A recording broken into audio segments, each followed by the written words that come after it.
И МВР и Генералниот секретаријат правеле анализи за подобрување на сообраќајот. Ова произлегува од сведочењето на министерот за внатрешни Оливер Спасовски и изјавата на обвинетиот екс-генерален секретар Драги Рашковски по рочиштето за предметот софтвери. Министерот рече дека од тогашниот премиер Зоран Заев добил мандатно писмо за да направат анализа за подобрување на сообраќајот и за надградба на системот Безбеден град.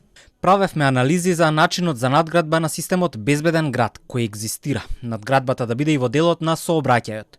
Една од опциите е да се набави нов софтвер. Втората опција е да се изврши надградба на системот.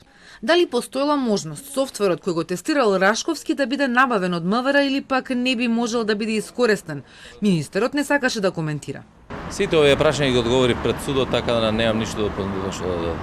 Спасовски во судница беше дециден дека само МВР може да мери брзина и да казнува во сообраќајот. Рашковски вели нема дилема за тоа. Тој со софтверот анализирал, а потоа планирал на владата да ја достави анализата, за да може врз основа на резултатите да задолжи некое министерство да го користи софтверот.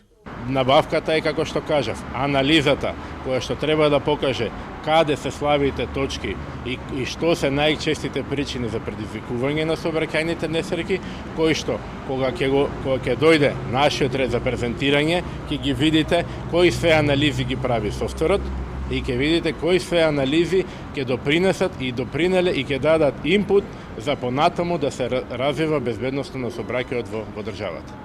Рашковски е задоволен од изјавата на Спасовски. Вели министерот потврдил дека како секретаријат имаат право да прават анализи за потребите на владата. Докажавме и преку сведочењето на министерот дека софтверот е набавен на комплетно законски начин, со почитување на сите законски процедури, потврдено и од вештите лица на обвинителството.